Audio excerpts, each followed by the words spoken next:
कि देश की जनता बहुत सूक्ष्म स्तर पे लोगों की समीक्षा कर रही है और उसी समीक्षा का असर लगातार एनडीए और भारतीय जनता पार्टी की जीत है। पश्चिम बंगाल में मैं स्टार प्रचारक के रूप में भी था, बहुत जगह गया, असम में गया।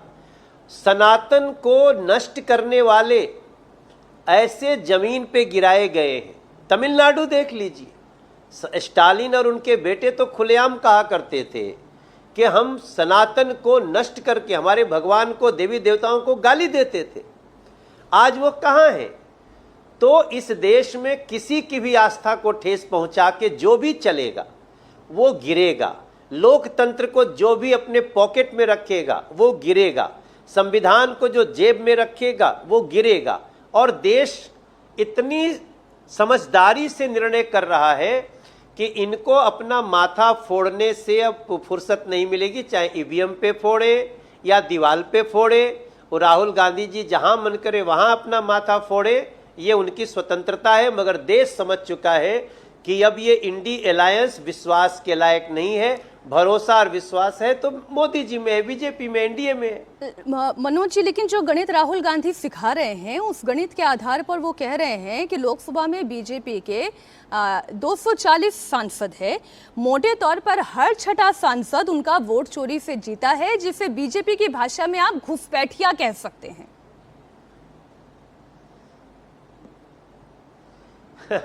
देखिए, इन लोगों को शर्म नाम की चीज तो है नहीं।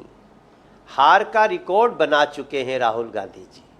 मुझे लगता है कोई भी अपने पार्टी का नेता इतनी हार अपने खाते में नहीं लिखवाया होगा जितना राहुल गांधी जी ने लिखवाया है। उसके बाद भी फ्रस्ट्रेशन का ये हद कि आप जनादेश को सम्मान करने की जगह इस तरह की बातें करें।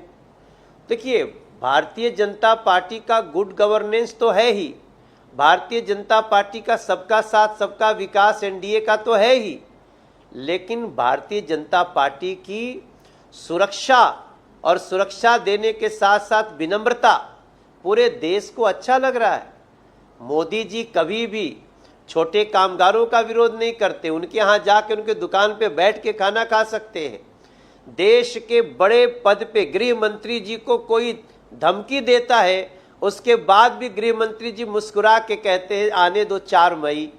तो ये सब कुछ बीजेपी और एनडीए का ये लोग तुलना नहीं कर सकते।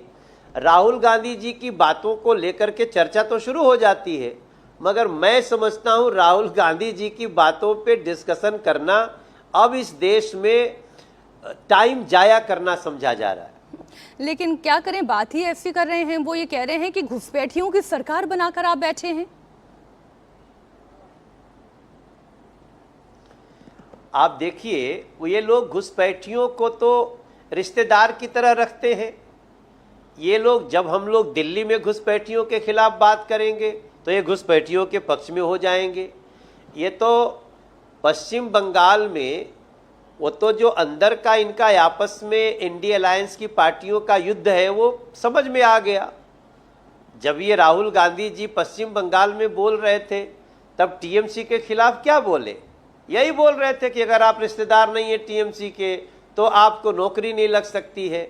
अब चूंकि हारने का सिलसिला जारी है, अब इन लोगों को लगता है कि फिर से हम किसी तरह अपने इंडी अलायंस के कुनबे को रखें, उसके लिए ये सारे बयानबाजी है। और मेरा, देखिए, मैं तो राजनीति शास्त्र का एक विद्यार्थी भी हूँ काशी हिंदू विश्वविद्यालय से। हम अभी जहाँ से आकर के आपसे बात कर रहे हैं, हम काशी हिंदू विश्वविद्यालय के पूर्व छात्रों के साथ बैठे हैं।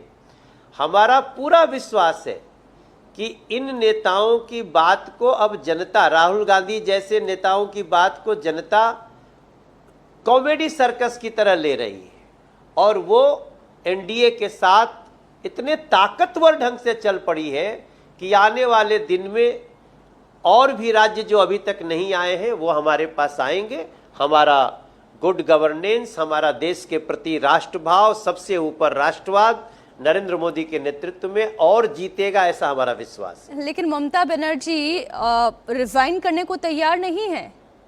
वो ये कह रही है कि मैं नैतिक तौर पर जीती हूं। आप बताइए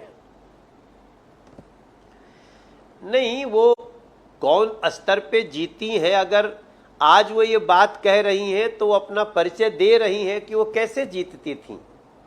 देखिए, इस्तीफा देना नहीं देना, एक मुख्यमंत्री इस आधार पे थोड़ी बने रह सकता है कि मैंने इस्तीफा नहीं दिया। अगर ऐसा करना होता तो सबसे पहले अरविंद केजरीवाल नहीं इस्तीफा देता। आपके हाथ में थोड़ी है कि आप इस्तीफा दोगे तब हटोगे। ये देश के अलग अलग राज्यों में जनता ने आपको वोट आउट कर दिया।